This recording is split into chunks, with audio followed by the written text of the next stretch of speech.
Bonjour Cohen, Ça fait plaisir. Oui, bien, très très bien. C'est toujours un plaisir de se retrouver avec les temps du corps. Absolument. Depuis le temps. Le temps, oui, et le temps du corps, les 30 ans du temps mais du oui, corps. parce qu'on était là au début avec le père Lard. Incroyable. Oui. Voilà, là, ça fait des souvenirs extraordinaires. Oui. Ça fait d'émotions aussi, tu vois. Tout ce que vous avez fait, l'Institut de Ritchie, tout ce qu'on a traversé, la transmission là, c'est la sagesse chinoise. C'est sûr, la transmission, c'est comme tu dis, c'est la continuité dans la transmission, dans un état d'esprit qui doit être celui du partage et surtout de l'humanité, quoi. Exactement, ça me plaît beaucoup, c'est l'humanité, nouveau l'humanisme. Je pense Qu'est-ce qui nous fait humain? Qu'est-ce qui nous fait humain? Qu'est-ce qui nous fait humain? Qu'est-ce qui nous rend meilleurs? Je suis très très aussi, aussi très, comment dire, honorée que ta présence et tout ce que tu as fait aussi avec nous, tous ces années. C'est un schéma faisant ensemble. Tu me fais sentir vieille là, arrête.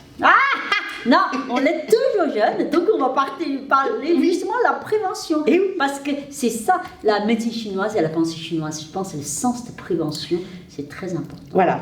Alors je dirais, je fais une distinction personnellement entre prévention et anticipation. Exactement. Alors souvent, on anticipe et on prend ça pour de la prévention. Or, je m'explique quand même une minute. Voilà, on dit par exemple... j'ai un terrain dans ma famille qui est fragile du côté du cœur ou du côté de l'arthrose. Qu'est-ce que je vais faire pour faire en sorte de ne pas tomber malade ou bien de pas vraiment sérieusement avoir ces mêmes maladies que mes parents ou mes grands-parents ont eues. Bon, il n'y a rien de mal à ça et c'est très bien du reste de le connaître et de faire des choses. Mais en même temps, il n'y a pas que ça. Finalement, quand on vieillit, ou bien, et on vieillit tous les jours à partir de sa naissance, eh bien, on va toujours vers un avenir que l'on peut en partie anticiper. On sait qu'il va y avoir des pièges, des problèmes. On sait par exemple que l'hiver va arriver, il va faire plus froid. Je me prémunis contre le froid, les attaques du froid. Dans la médecine chinoise, on peut aller beaucoup plus loin, bien sûr.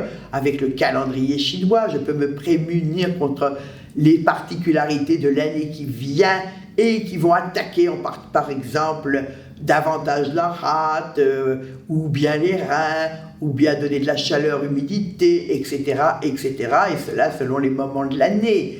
Comme je peux également voir qu'il y a des tendances générales, là où je suis, ou dans le milieu dans lequel j'évolue, à avoir tel ou tel problème de santé. Bon, tout ceci, ce sont des choses que l'on peut anticiper, et comme je dis, il n'y a rien de mal à anticiper, à condition évidemment de ne pas devenir hypocondriaque, de ne pas devenir obsessionnel. Alors on prévoit beaucoup de choses, mais on devient exceptionnel et on n'arrive pas à se protéger de son obsession, on n'a pas gagné grand-chose. Bon. Mais qu'est-ce qui cloche? Alors pourquoi j'ai dit que ce n'est pas suffisant pour couvrir la prévention? Bien tout simplement parce que nous savons très bien que quand nous marchons vers ce qui est toujours un avenir, même quand on a 90 ans, eh bien, il y a plein de choses inattendues qui arrivent. On ne peut pas tout prévoir, bien évidemment, mais je dirais qu'on ne peut pas tout anticiper, mais on peut tout prévoir à condition de passer au-delà de l'anticipation, c'est-à-dire de travailler sur soi.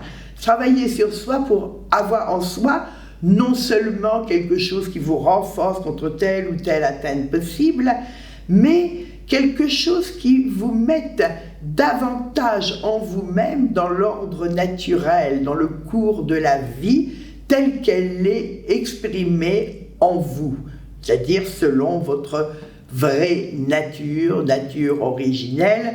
Quel est le meilleur équilibre de mes souffles yin-yang ou de ma vie et comment je le réalise par tous les moyens, par ma conduite extérieure, par la diététique, par le qigong, par les mouvements, par les rythmes de travail, etc. Aussi par mes pensées, le travail sur les émotions, enfin absolument tous les aspects de ma vie, du plus matériel dans le travail organique au plus, je dirais, mental, psychologique ou même spirituel. Comment tout ceci, eh bien, je le travaille jour après jour pour que ça soit davantage dans le sens des choses, en accord avec le mouvement vital qui est en moi, par lequel je vis. Et à ce moment-là, ma santé, elle est meilleure, l'équilibre de tous mes organes, de mes émotions, etc. est meilleur. Et en même temps, donc, que j'ai cette meilleure relation des souffles en moi-même, j'ai une meilleure relation des souffles dans les cycles de la nature, dans la nature. Tout ceci se met en ordre parce que nous suivons le même ordre de base, ce qui fait que mes relations aux autres seront aussi meilleures, plus réelles, davantage inscrites dans le mouvement vital. Or, ça ne veut pas dire qu'il y a moins de difficultés, les difficultés sont toujours là, on n'y échappe pas, mais on reste au milieu dans l'harmonie qui fait vivre. Alors à ce moment-là, eh bien, on est prêt à tout, mais on n'anticipe rien.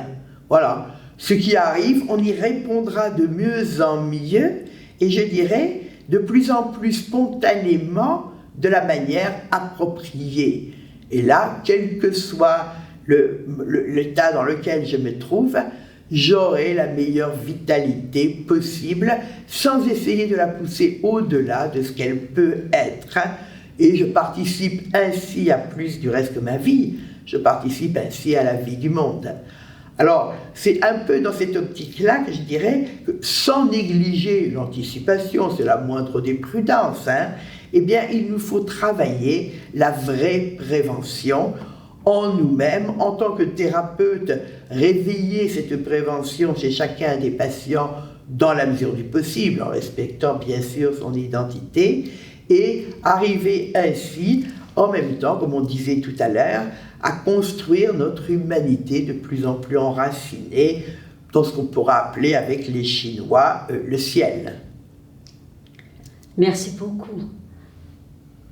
En t'écoutant, vraiment, je me suis plongée justement, je me suis dit, c'est en le fait vraiment la pensée, la philosophie de Tao que vous avez ici de vraiment, tu vois, traverser ces notions de la prévention. Aussi, c'est des grands commentaires de pensée de Tao, tu vois, accepter ce qu'il est dans l'ordre naturel, tu vois, jusqu'à finir par l'homme et leur interaction avec l'ordre de l'univers. Absolument. Et par exemple, ce que je viens de dire sur la prévention, on pourrait le dire sur la guérison. La vraie guérison, c'est ce même processus de transformation intérieure.